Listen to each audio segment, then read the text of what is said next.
हम परमेश्वर के पवित्र वचन से एक वचन पढ़ेंगे। इसमें हम पढ़ते हैं यूहन्ना 3 अध्याय का 16 से हम पढ़ेंगे। क्योंकि परमेश्वर ने जगत से ऐसा प्रेम रखा कि उसने अपना इकलौता पुत्र दे दिया, ताकि जो कोई उस पर विश्वास करे वह नाश ना हो परंतु अनंत जीवन पाए।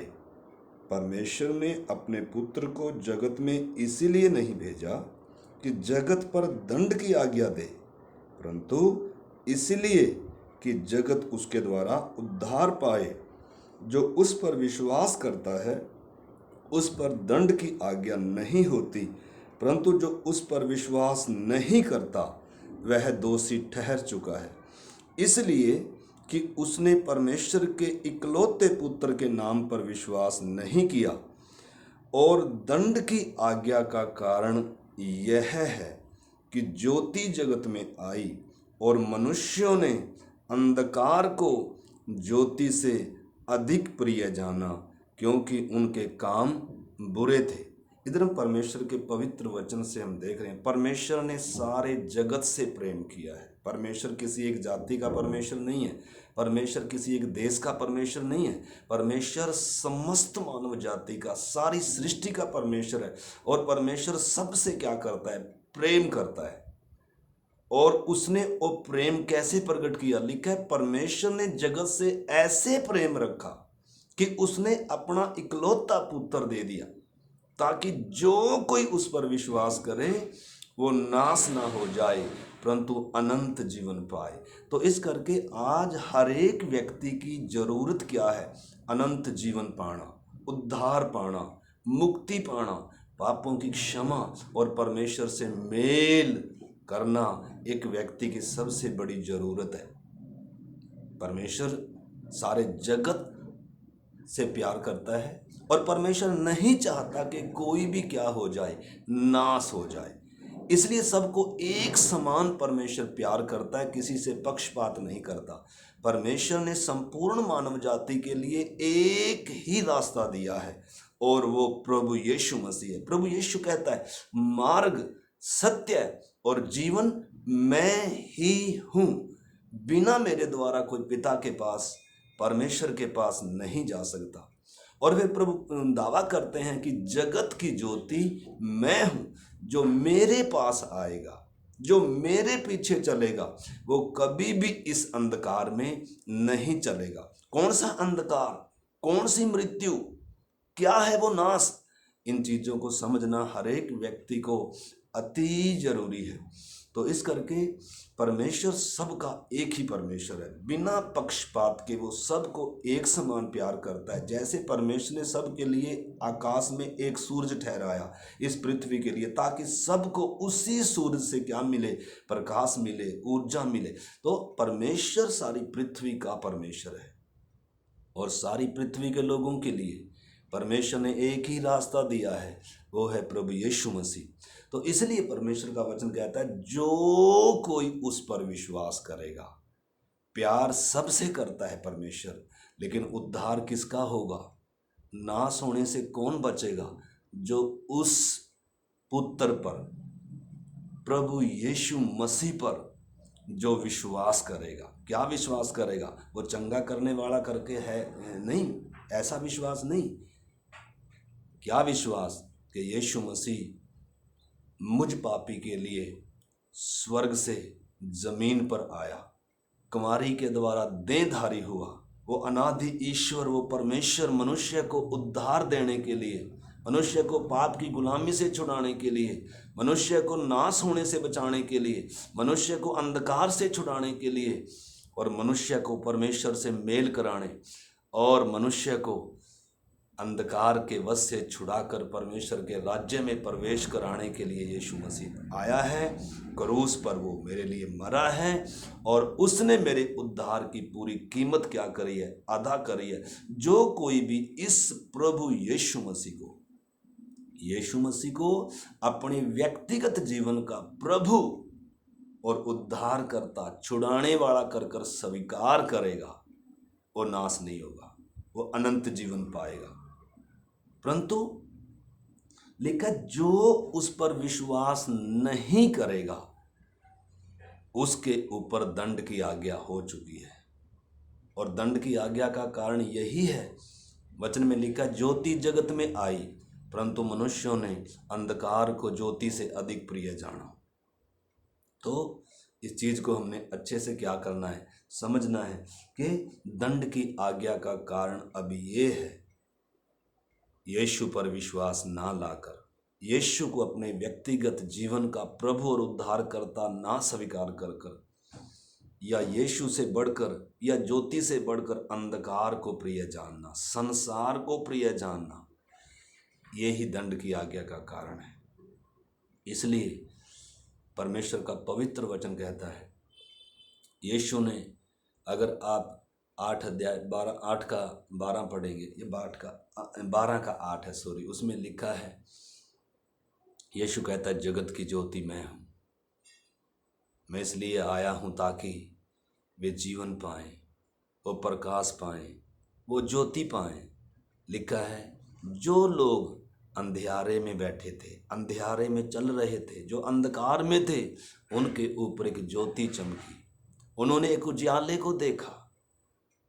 और लिखा है जो लोग मृत्यु के देश में रहते थे, मृत्यु जिनका गडरिया थी, जो मौत के वश में पड़े हुए थे, उन्होंने जीवन पाया। प्रभु कह रहा है मैं इसलिए आया हूं कि वे जीवन पाएं और वो जीवन बहुतायत का जीवन पाएं।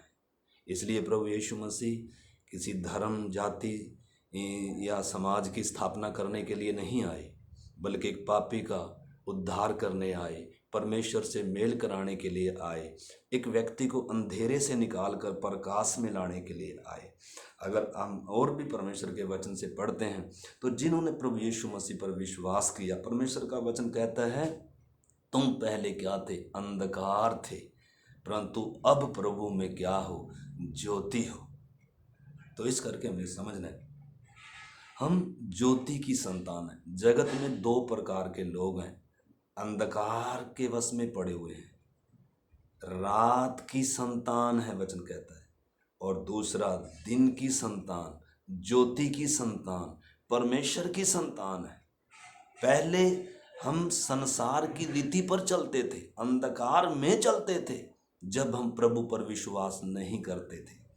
या जो व्यक्ति अभी भी परमेश्वर पर, प्रभु पर विश्वास नहीं करता, आध्यात्मिक तौर पर, आत्मिक तौर पर अंधकार है, अंधकार में चल रहा है और आत्मिक तौर पर मुर्दा है। अगर हम इफिसियों की पत्री 2 अध्याय 1 वचन पढ़ें तो उसमें परमेश्वर का वचन क्या कहता है, देखिए इफिसियों की पत्री 2 अध्याय में जब हम एक वचन से पढ़ते हैं तो उसमें परमेश्वर का वचन कहता है उसने तुम्हें भी जिलाया, उसने तुम्हें भी जिलाया। किसने? यीशु ने। किसको? जिसने यीशु पर विश्वास किया है।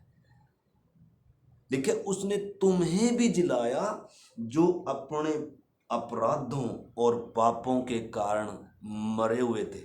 आज हर एक इंसान आत्मिक मृत्यु की दशा में है, क्योंकि पाप के वश में, पाप का स्वभाव लेकर पैदा होता है। आत्मिक तौर पर परमेश्वर से संबंध टूटा हुआ है। वो आत्मिक जीवन नहीं है, वो अमरता जीवन नहीं है, बल्कि मृत्यु इंसान के ऊपर राज्य करती है।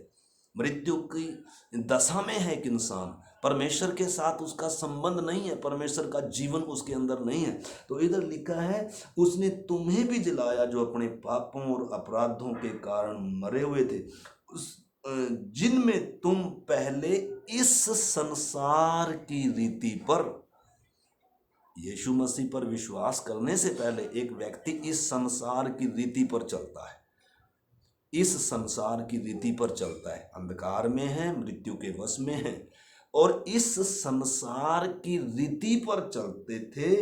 लिखा है और आकाश के अधिकार के हाकिम अर्थात उस आत्मा के अनुसार चलते थे जो अब भी आज्ञा न मानने वालों में काम करता है। तो एक तो दुनिया में लोग हैं जो किसके चलाए चलते हैं, संसार की रीति पर हैं, और आकाश के अधिकार के हाकिम अर्थात उस आत्मा के अनुसार चलते हैं, एक आत्मा के चलाए चलते हैं और अंधकार में जा रहे हैं।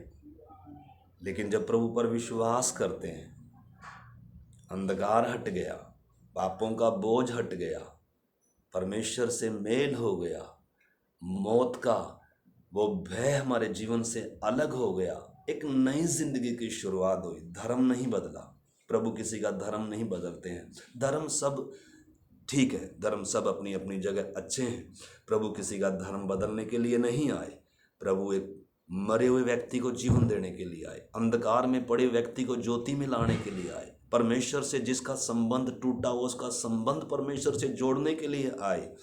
इसलिए प्रभु दावा कह रहे हैं, जगत की ज्योति मैं हूँ, मार्ग सत्य और जीवन मैं हूँ, पुनरुत्थान और जीवन मैं ही हूँ। जो भी यीशु पर विश्वास करेगा, यीशु ने कहा जो मुझ पर विश्वास करता है वो मृत्यु के पार होकर वो जीवन में प्रवेश कर चुका है। तो इधर हम देखते हैं, लिखा है एक तो वो हैं जो इस संसार की रीति पर चलते हैं। आप इस संसार की रीति पर चल रहे हैं या परमेश्वर की रीति पर चल रहे हैं? आप अंधकार में चल रहे हैं या ज्योति में चल रहे हैं?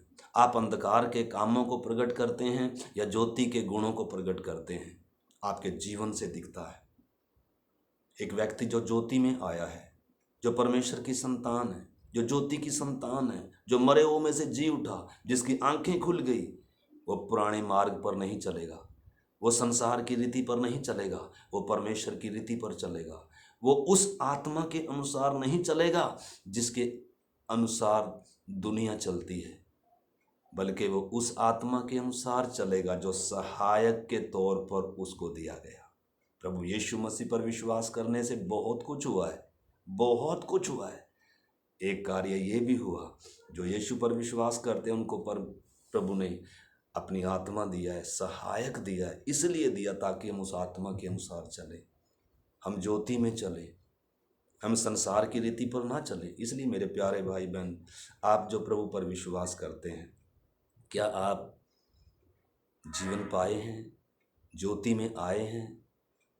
क्या आप उस आत्मा के अनुसार चलते हैं जो प्रभु ने दिया, या उस आत्मा के अनुसार चलते हैं जो आज भी आज्ञा न मानने वालों में कार्य करता है? इसलिए अपने जीवन को आज हमें जांचने की जरूरत है। क्या मैं ज्योति हूँ? क्या मैं प्रभु में हूँ? क्या मैं अंधकार में हूँ? या तो हम अंधकार हैं या हम ज्योति हैं। या तो हम क्या हैं? आत्मिक तौर पर मृतक हैं, आत्मिक तौर पर मुर्दा हैं, या फिर आत्मिक तौर पर अमरता को पाए हुए, अनंत जीवन पाए हुए हैं। प्रभु यीशु मसीह अमरता लेकर आए, प्रभु यीशु मसीह जीवन लेकर आए। प्रभु इसलिए आए ताकि हम जीवन पाएं और बहुतायत का जीवन पाएं।